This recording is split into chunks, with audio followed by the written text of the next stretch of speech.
Sasa baada ya kutengeneza faida ya $60 plus, tunataka kukuonesha jinsi gani unaweza withdraw pesa yako. Utakuja hapo, cha kwanza utakuja hapo, utakuja ulishatengeneza profit ikafika $63. Sasa ila ipo kwenye trading account. Wallet yako ilipo ni kwenye trading hapa ndio hapo. Kwanza utaitransfer kutoka kwenye trading account, kutoka kwenye trading account kuonesha hapo. Kwenye trading account kuja kwenye main wallet. $63. Labda nataka kutransfer $63 pekee au $60 pekee. Haya, natoka hapo una transfer. Utakuja hapa. Cha kwanza utaendelea kwenye main account, alafu toka hapo utaendelea kwenye P2P. Utakuja hapa kwenye wallet sasa main, utaitransfer kwenda kwenye P2P kwa ajili ya kuuza. Chagua account ya P2P kwa wapi hii hapa.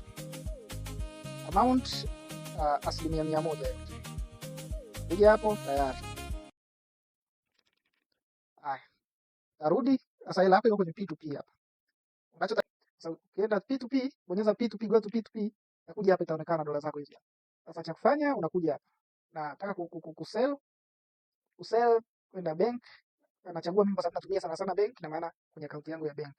Kwa hiyo nitaenda nitasell amount $59.7 ni kama 152,000. Nadhani mnakumbuka. Payment method hapo nahitaji NMB yangu hapa, nilipe kwenye NMB yangu chapa. Kwa na place order. Place order itakuwa inasubiri hapa. Naona pesa yangu imeingia bank, alafu na hapa ata confirm kwamba amefanya malipo. Kwa hiyo ndio hizo njia. Njia ya kwanza nilikuonesha jinsi gani ya ku deposit kutoka bank au mtandao wa simu kuja kwenye deriv. Baada ya deriv nikakuelekeza jinsi gani ya kutrade.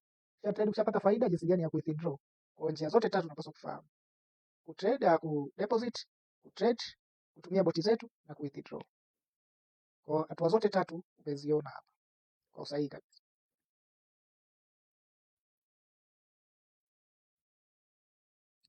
Pokea kiasi cha hii hapa kwenye account inayoishia hii. Kwa tayari order confirmed. Kwa payment tayari.